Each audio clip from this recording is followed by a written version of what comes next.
Joining us now is Josh Hartuv, a Canadian citizen currently living and working as a tour guide in Tel Aviv. Josh, what are you hearing on the ground there? What is the biggest concern among the many protesting?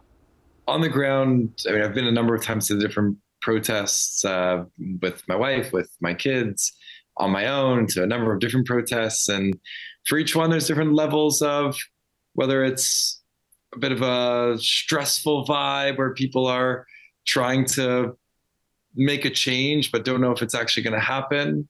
And sometimes there's more of a hopeful vibe where you have a lot of people kind of playing music, playing the drums, whatever, and thinking that the change is really happening, that maybe we're going to be able to convince the government because we've got this many number of people that are out on the streets and making things happen. What concerns me the most is the rights of everyday Israelis, and seeing that for us being here, living in Israel, that there aren't that many checks and balances. There aren't that many ways that we can really get representation. It's not like in Canada where you have an MP that represents your specific riding, that you can file a complaint with that riding. You know, in Israel, there's just 120 members of Knesset or parliament that are just there to represent everyone.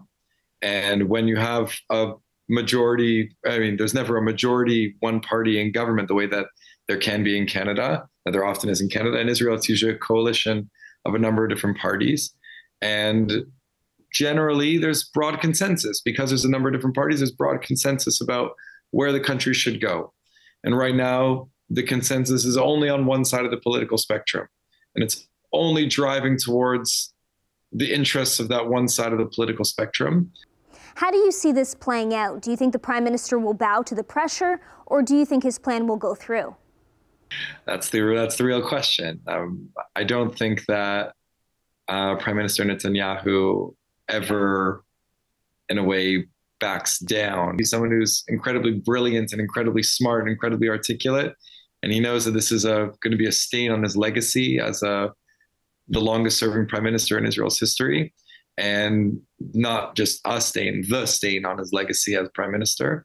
And I think that he will try to figure out a way to finagle a way that he can still push through all the reforms he wants to do, which is really just the reforms to keep himself out of prison, while also,